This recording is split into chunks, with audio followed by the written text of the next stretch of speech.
Hello, friends. This is Dave Hurwitz, executive editor at ClassicsToday.com, here with the Japanese Decca reissue of Bernard Haitink's first Beethoven cycle with the London Philharmonic.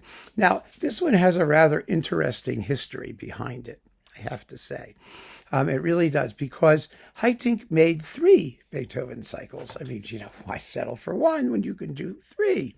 The second one was with the Concertgebouw. It was good. It was a good, traditional, solid Beethoven cycle, not terribly exciting, very nicely played, not much to write home about.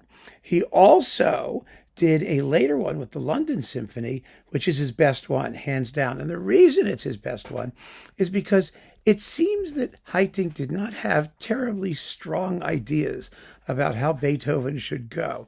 And by the time he came to the last one, both he and the orchestra were up on the latest sort of period instrument way of doing these things, with hard timpani and swifter tempos and a more rhythmic approach to accent. And it worked really well.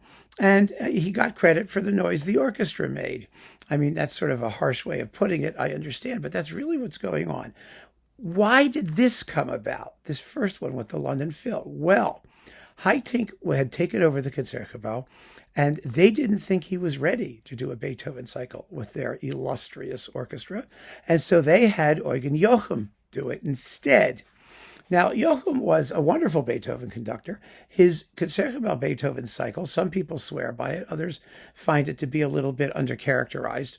I am one of those people, by the way. I think his best Beethoven cycle was probably his last, the one he did with the London Symphony or the London Phil or whatever it was. It was on EMI, and it was quite good and terribly underrated. He also had some wonderful performances in his DG Beethoven cycle, including a slammin' Beethoven Fourth with the Berlin Phil. But this, nobody had a good word to say about this one. It was simply soft and lazy and uninteresting, and had no distinctive qualities whatsoever. The playing was average, the interpretation was sort of average, and even Haitink, who was very angry, you don't hear any anger here, but he was angry when he made this cycle because he had not been permitted to do it with the Concertgebouw.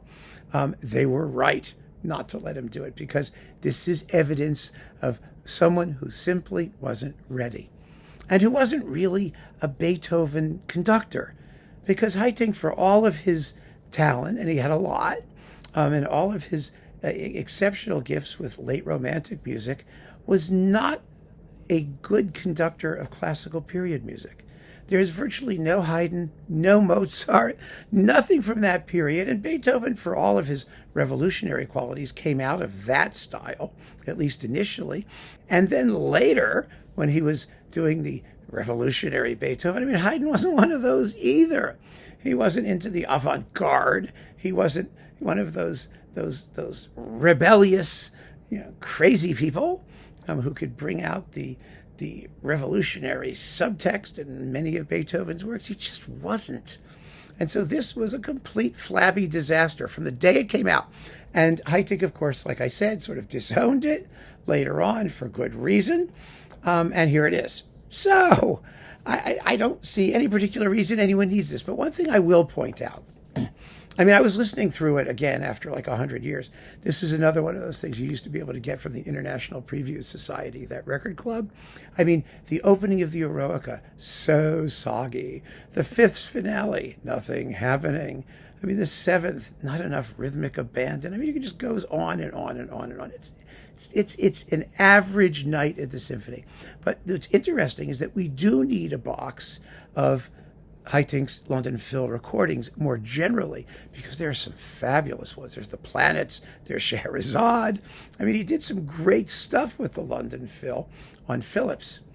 And there was this, but there was that other stuff, which really, really needs to come out. Now, some of the stuff he did in the Shostakovich cycle was put in the Decca box of his Concertgebouw recordings, because they did the whole cycle.